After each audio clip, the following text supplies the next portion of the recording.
Lorsqu'il traverse la vallée des larmes de Baca, il la transforme en un lieu plein de sources.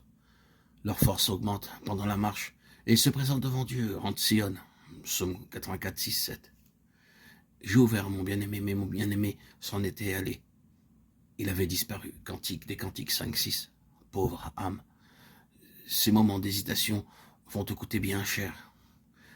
Tu as ouvert la porte de ton cœur, mais au lieu de voir le bien-aimé et d'entendre sa voix, tu constates qu'il n'est plus là. Il est parti, blessé en apparence par celle qu'il a rachetée. La lumière de sa face s'est évanouie. Et cela lui est infiniment plus douloureux que la première fois. Alors, c'était sans raison apparente et à cause de sa lenteur à comprendre qu'il l'appelait. Mais maintenant, les reproches qu'elle s'adresse la brisent. Il s'en est allé parce qu'elle a hésité à lui ouvrir. Pour l'âme qui a connu la communion du bien-aimé, ceci apparaît comme la faute la plus grave. Il avait mis sur elle son sceau, il lui avait donné des preuves signalées de son amour, de sa joie. Il avait fait reposer sa gloire sur elle, et d'autres en avaient été les témoins. Et cependant, elle a momentanément hésité à répondre à son appel. À cette seule pensée, elle est brisée de douleur et de honte. Quoi d'étonnant qu'il s'en soit allé. Celle qu'il a guidée avec amour et sur laquelle il aurait dû pouvoir compter absolument, n'a pas ouvert lorsqu'il en a prié. Alors elle se livre au remords et à l'angoisse. Comment a-t-elle osé objecter que ses pieds étaient lavés et qu'elle craignait de se souiller, quand dans l'instant même elle lui infligeait la souffrance?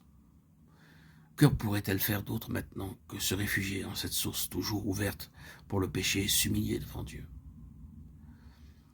Le Seigneur, excellent en conseil et merveilleux en moyens, se sert de ce recul, qui n'a cependant pas touché la volonté, pour amener la communion qu'il recherchait.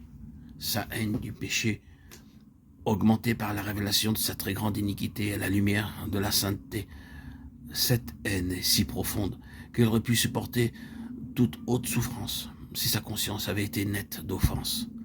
Mais la pensée d'avoir blessé son bien-aimé lui est une véritable torture. Dans les profondeurs de son esprit, il avait compris la signification de l'appel. Et maintenant, elle le confesse. Dès qu'elle avait entendu sa voix, le cœur lui avait manqué. Elle s'était pâmée et l'esprit avait comme défailli au-dedans d'elle. J'ai ouvert à mon bien-aimé, mais mon bien-aimé s'en était allé, il avait disparu. Cantique des Cantiques 5, 6.